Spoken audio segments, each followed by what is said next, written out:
சில நேரங்களில் பலதார மனத்தையும் இது இண்டிகேட் பண்ணும். கடகம்னாலே வந்து பார்த்தீங்கன்னா மோர் தென் ஒன் மேரேஜ், இல்லை மேரேஜ் நடக்காமல் இருக்கிறது, மேரேஜ் லைஃப்பில் நிறைய இஷ்யூஸ் வர்றது, இது எல்லாமே வந்து கடகத்தினுடைய டிஃபால்ட்டாக இருக்கக்கூடிய சில ப்ராப்ளம்ஸ். நெக்ஸ்ட்டு பார்க்கும்பொழுது கடகத்தில் இருக்கக்கூடிய முக்கியமான ஒரு ஸ்டார் என்னன்னு பார்த்தீங்கன்னா ஆயில்யம். இந்த ஆயில்யம் நட்சத்திரக்காரருடைய கண்களை நீங்கள் பார்த்தீங்கன்னா அந்த 1000 கதைகள் சொல்லுங்கள். அவ்வளோ ஒரு ஒரு மேக்னெட்டிக் ஐஸ் வந்து இந்த ஆயில்யத்துக்கு இருக்கும். ஏன்னு பார்த்தீங்கன்னா அங்கே சந்திரன், புதன், புரியுதுங்களா, கேது வந்து ஒரு வசீகரம், எல்லாமே வந்து பார்க்கும்பொழுது அவ்வளோ ஒரு அட்ராக்டிவாக இருப்பாங்க, ஒரு இளமை துடிப்போடு இருப்பாங்க.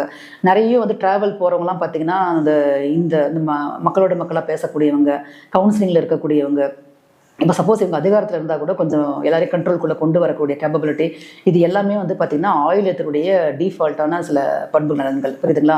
அடுத்து வந்து பார்க்கும்பொழுது பூசம் நட்சத்திரம் சம்மந்தப்பட்டதுனாலே நிச்சயமாக வந்து அந்த கோயிலுக்கும் இவங்களுக்கும் ஏதோ ஒரு வகையில் தொடர்பு இருக்குங்க. நிறைய இந்த ஃபாரின் போயிட்டு வந்தவங்க அதெல்லாம் வந்து பார்த்திங்கன்னா அந்த பூசத்தோட ஒரு கனெக்ட்